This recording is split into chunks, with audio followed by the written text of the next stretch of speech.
Welcome back, Pack. This is Adbil from WolfSteel Buildings, and Jared here, our project coordinator. How you doing, man? I'm freezing.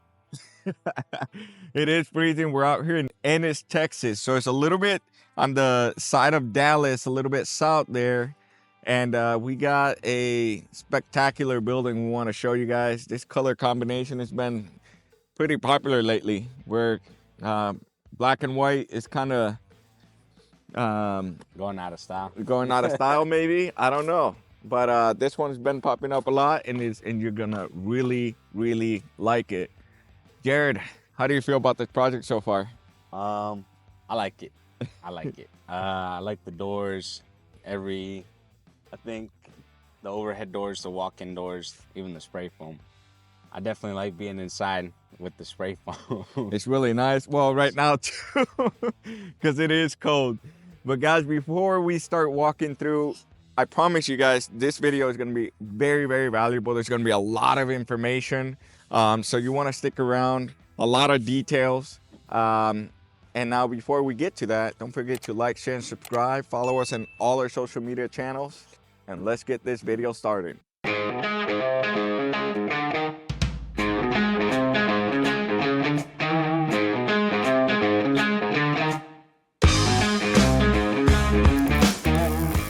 Alrighty, Pack. So let's get started with the basics. So Jared, talk to me. What size do we have here for this project? So for this one, we're looking at a 30 by 40. It's 12 foot tall to the eaves, and it's actually got a 512 roof pitch, which is pretty interesting. The reason I think for the 512 roof pitch is to accommodate the two 12 by 12 doors. So we actually had to work with the spacings on it. But that avoided the customer having to go to 13 feet tall. And now in a tubular building, when you go 13 tall, now you're looking at equipment charges and double legs. So it's a different ball game there. Sorry, I don't want to step on it's very friendly. Hey, that's a great point here. So we do have 12 foot tall. We got these two overhead doors that you're talking about, which is they're 12 by 12s. If it had a normal 312, 412, we would probably not be able to fit those. Yeah, so right here, it's roughly like 1.5 feet. So coming off, we're looking at like at a 512 pitch, around a 15-inch increase. You'll see it here, but we barely got these to fit. You know, I wonder if we had to get a low profile track system there to be able to fit these two beautiful doors. Now, what is our typical recommendation for size doors? it depends. Standard tracks on an overhead door, you're looking at like 15 to 18 inches. Height wise, Yeah, okay. headroom clearance. Headroom is what we space. call it. That makes a from lot. here, we like to allow a little bit more space. I think this is a 2.24 or something like that. And that allows because he actually mounted his openers on the left side of this door and on the right side of that door. And the middle side just kind of was just, Yeah, I guess you could say, limbo. There was nothing there. perfect. Well, except framing. And this is a 30 by 40, 1,200 square feet. The most popular size, in my opinion, in the tubular industry, tubular buildings, at least for us, it's really common in a really good price. Yeah, and then if we start going this way, we actually got the 10 by 40. It's 200 square feet open, 200 square feet enclosed. It actually is pretty cool because on this front side here, he's got like a little porch area, you know, where he actually has like two walk-in doors. So we have walk-in door into the main building, and then he's got like a little enclosed section in here towards the back. And those are custom doors. I mean, they're really nice. If you've seen the B-roll shots, they're really nice. Customer got them and had them here on site before we commenced the project, right? Yeah, so he just had frame mounts. We always recommend whenever you're doing frame mounts to at least have your doors or windows on site. We usually try to ask for pictures in advance because sometimes we have to accommodate the framing. In this case, this type of door took a 4/5/8 jam. So instead of doing like a regular bar frame that would have had like a 2.5 square tube, we welded two together to accommodate for the jam depth of the door. So It the just makes B-roll it shots, easier. you're seeing what we're saying. So basically, these doors, the jams are a little bit, and when we mean jams, we're talking about the thickness of this, right? So you're saying, like right here, How far in the door goes. how in, right? Yeah. So here, definitely is a little bit over 4 inches because we do have a frame here that we accommodated right here, and we're gonna go inside. So I know you're getting a little sneak peek of the inside, but awesome. So this is the lean-to. This is 10 by 20 on the front, right here. this is actually unique. I don't think we've had this on our channel. This is pretty cool because you can maximize your lean-to by having more part storage, and here you can do like a cookout grill. So they're building their new home out here, so this can also be like just to kind of hang out and look out at their home, right? Yeah, I wouldn't do a cookout or anything right now. But, you know, once we start hitting 50s, 60s, or 40s, might be a little bit nicer. At least for For the weather. the weather. Talk to me about those windows. Are those single pane, double pane? These are double pane windows. Double pane windows. Yeah, they're the grid style. They're white, and then he matched it with the black trim. Nice. Nice. And then Another option you could have if you're exploring options is if you want to get your own windows, you know, get some black windows, and have them on site, and we can also install those. Mm-hmm. Perfect. Let's walk around over here before we go in the inside. We did do the concrete. You can see a little bit of the extra detail that was requested by the client for his doors inside here, which we definitely did accommodate.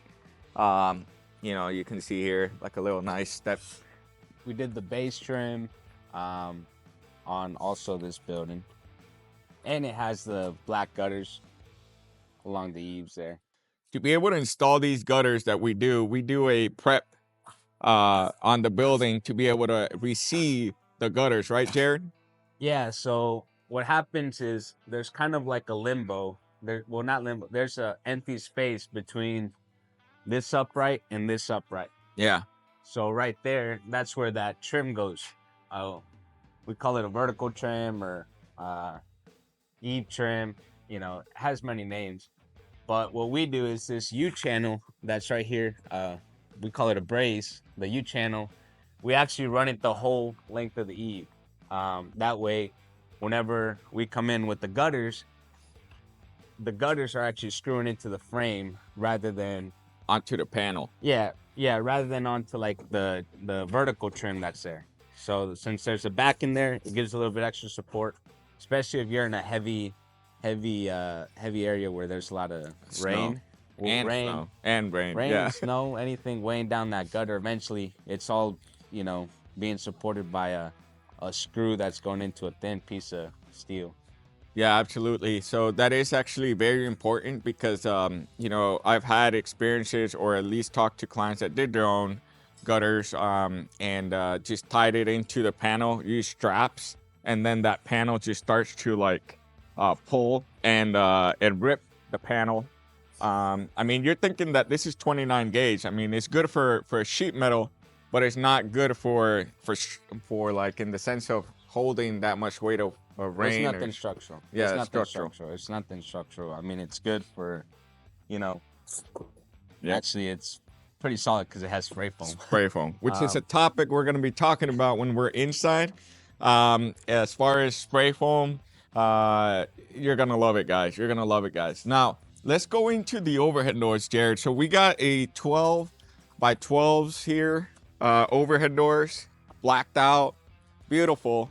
This is the this is the short carriage, or the. I think it's short carriage, long panel. Oh, I don't know. okay. Marketing, you help us out. help us out. There's so many models, which is cool for us because if you ask your salesperson with us, we have so many different models. You can get windows, you can get different colors, different designs. This is very, very residential, and these are also insulated. Yeah, I think this is the 6.7 or something like that. It's the step down between non-insulated, or it's the middle child of non-insulated and R10, where R10 is the max of the insulation. Yeah, at least the ones that we offer. So it looks like our client did go, did do the right thing to keep his building insulated, because he's got the spray foam, he's got the double pane windows. Remember, single pane windows are not insulated, double pane windows are insulated. And then his doors are all, looks like they're insulated as well, his walk-in doors, residential doors. And yeah, it's looking good there. Anything else you want to add on, Jared, before we start going to the inside? No, I think it's a beautiful building. I think we have a pack member that loves this colorway. Yeah, I think we're ready to go inside and get this toured. No, yeah, and before we go in there, I want to talk a little bit about the electrical. I know that hey, he's been following us. What's up, buddy? What's up? Say hi to the camera. A lot of clients ask, okay, should I do my electrical box on the outside or in the inside? So here our client did it through the outside, so we didn't have to do any roughing when we did the concrete, because we did do the concrete here. And so here is where, you know, the roughing, or it's just through the outside, and then it's connected, and then he's got his box in the inside. So just something to look at. This is how his electrician did their work. And then, what do you think about those lights, man? I think they look pretty good. I haven't been out here when it's dark, so I can't speak on how good they are, but I mean, it gives you a pretty nice aesthetic outside. Definitely driving up, you know, makes it look really nice. Let's go in the inside. Check this out. Oh, wow. Before we proceed further with talking about spray foam, which is a topic, I want to talk about the concrete. We did a phenomenal job here. And then here we got the notch detail. What's the recess measurement here that we do here, Jared?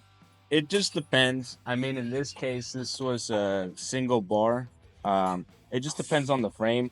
Also, how far inward the frame goes. But usually we have, which is kind of exemplified here, is our 1.5 inch notch. Or, I'm sorry, the sheet ledge. Yeah.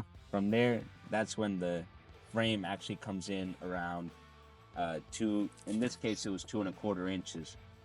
From there, this is the inside to inside measurement, where the door starts here and it ends over there. So if it's 12, we go in 5 inches that way, 5 inches down, 5 inches out.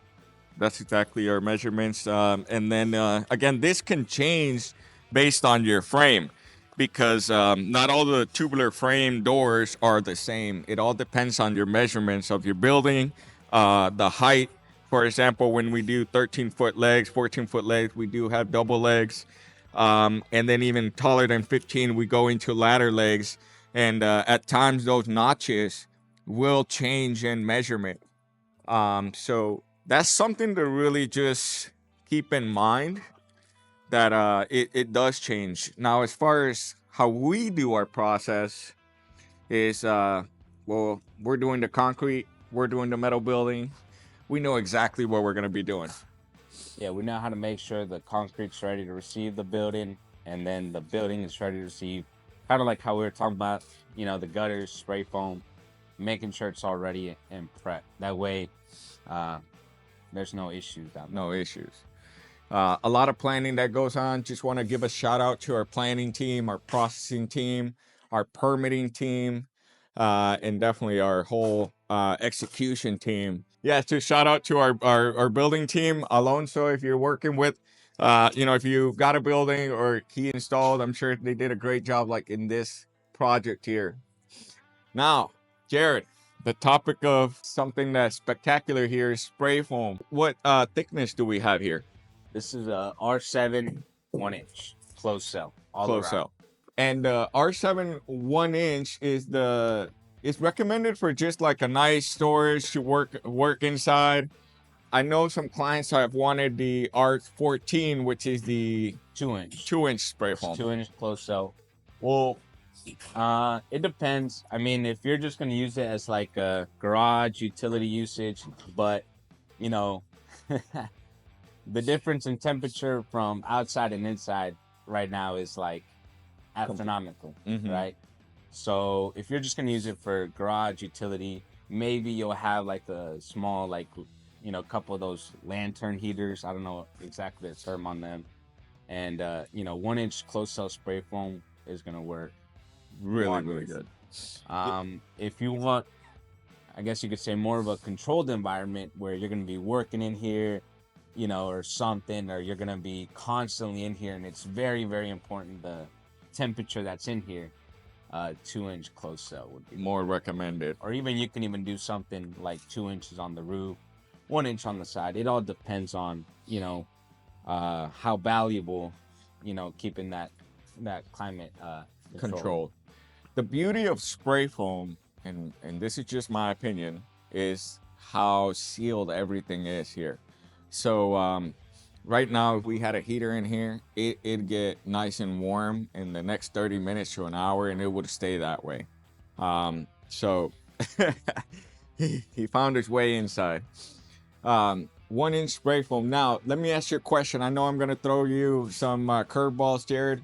I think the audience really wants to know different options. So if it was your building and it was similar to this, would you do 26 gauge or 29 gauge if you're doing spray foam?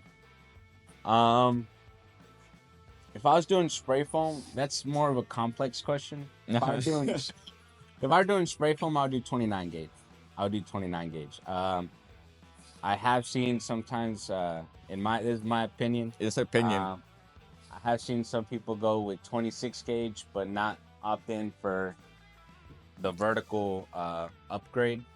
So to me, you know, if you're just going horizontal, you have a support right here. You're gonna have a support right here, and then right here is just straight sheet metal. So the weakest point in that panel, and I'm speaking from, you know, when we've gotten up on a roof, you know, you try to step on the supports. Why? Because that weak point in the middle of the panel is where you feel a lot of the, you know, the flex, especially. I mean, I'm not that heavy, so I can, you know, I don't feel the flex as much, but you know, you definitely feel it. So to me, having that extra support behind your panel makes a whole lot of a difference than just simply upgrading from 26 from 29 gauge to 26 gauge. That makes sense. So just to make sure that I understand what you're saying is, if you're doing horizontal, instead of going up to 26 gauge with horizontal walls, it's better to do 26 or 29 gauge with vertical walls. That makes a lot of sense. And yeah, I do agree. Also, what that helps with is when you're going vertical. I mean, if you're going horizontal for this building, we would have done like 2 21-foot sheets. So whenever you're installing the building, your panels tend to flex on you. You know what I mean? It's thin, and they're gonna start kind of wrinkling, right? Where you're gonna see a little bit of oil canning. Oil canning, yes. And then on the vertical walls, I mean, you're only putting a panel from the bottom here all the way up to the height. So in this case, it's 12 foot, and then you're just going and going. They're like 12'5". So, and they have more support behind them, so that really helps with oil canning. The only time I would probably recommend to go 26 gauge is maybe 26 gauge on your roof for hail, but also if you're getting like a darker color, because oil canning is more noticeable on like black, Quaker gray, you know, your darker colors. There's a scale, it's the light reflective value scale or something, and those darker colors reflect more light, and that's why you see more oil canning in the panel rather than your lighter colors like your your white, your light stone. You know, you don't see as much oil can in there because they don't reflect as much light. As much.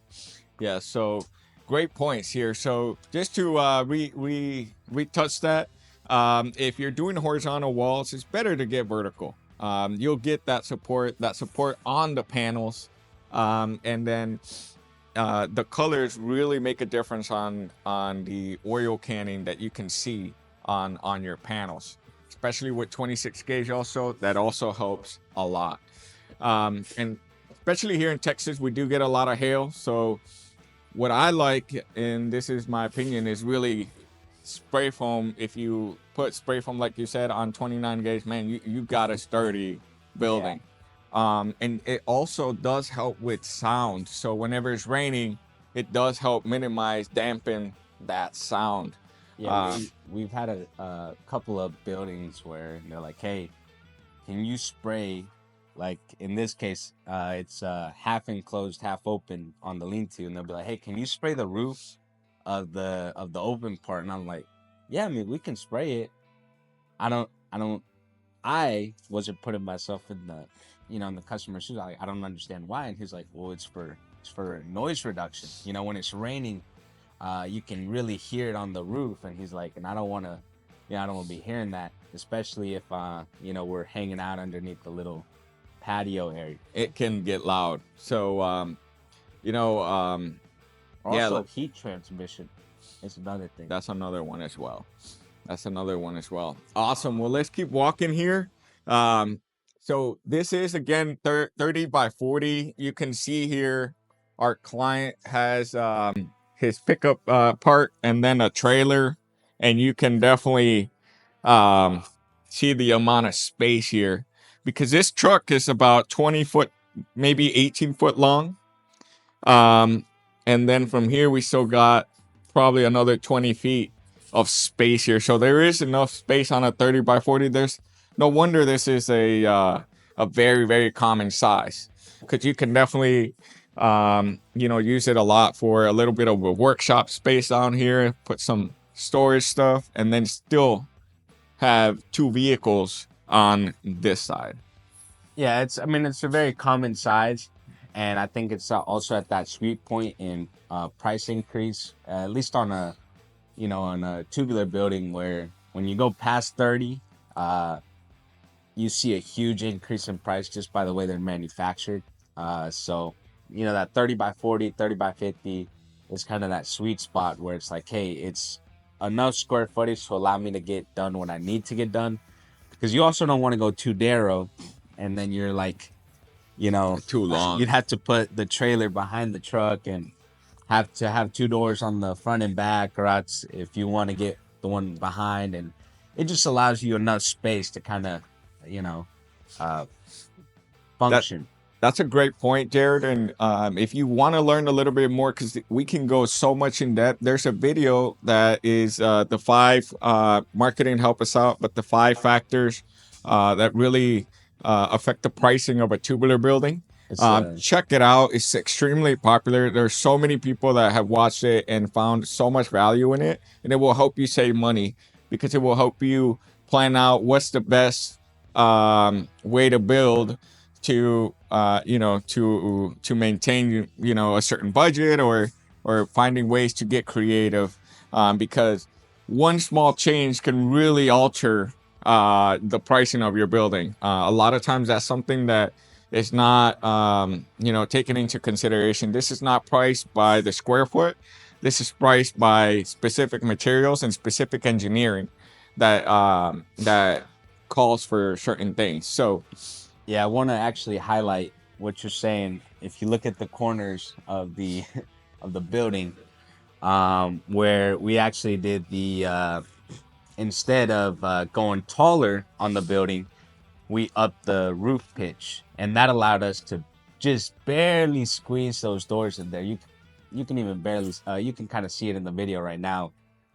If we would have had a more narrow roof pitch, we wouldn't have been able to fit that. So that's also a pretty big pricing factor, where if we didn't increase the roof pitch, you know, you would have had to go 13 tall to accommodate these taller doors.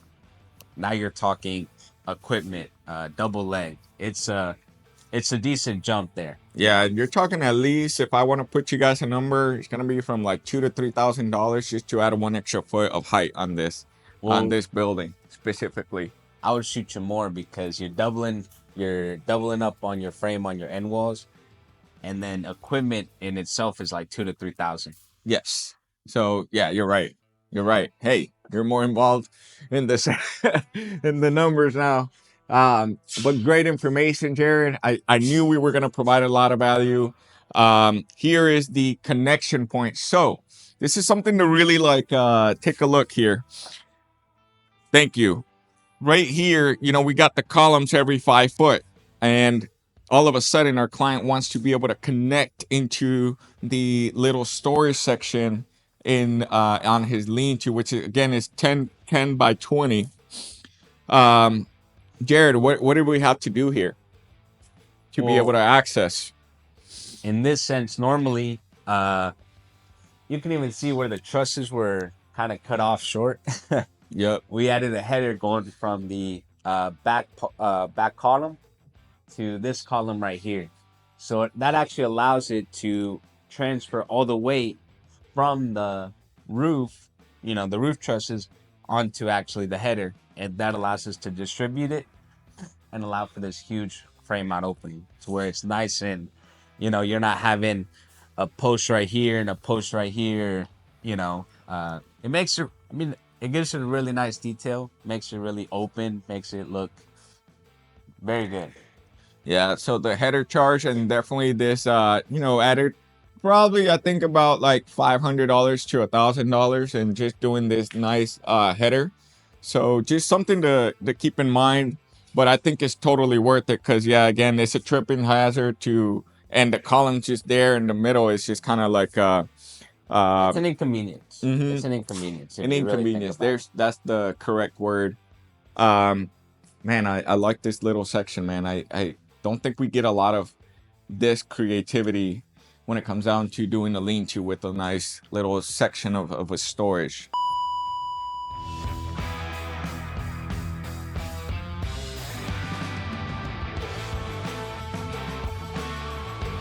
Any water that comes in at an angle, right, and it makes its way right here, if you had it on the same finished floor, elevation as the finished floor that's on the inside, pretty much what would happen is it could find its way underneath. Yeah, and we don't definitely do not you know, want that to happen. Yeah, because now that becomes a bigger issue, is that your building's installed, it becomes a bigger challenge. It's not impossible, but it's a bigger challenge. It's easier to do it, you know, the first time with the concrete.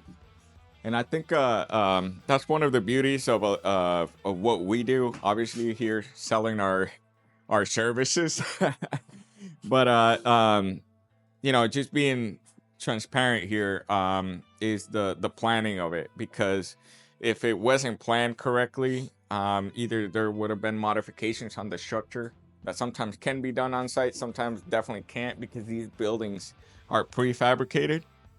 But planning this whole concrete work to be able to minimize those issues is really important. Exactly. Any final comments, Jared, before we finish it off here? Not really. I love the colorway. I think the black and quaker gray looks awesome. I'm still waiting for a colony green and black. So any customers interested, let us know.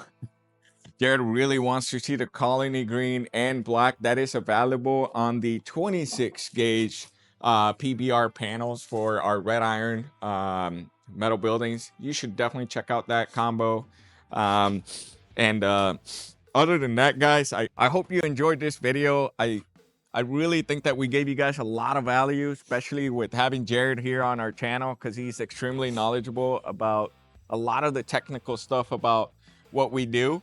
So aside from that, guys, don't forget to like, share, and subscribe. Leave us a comment, and we'll see you guys in the next one.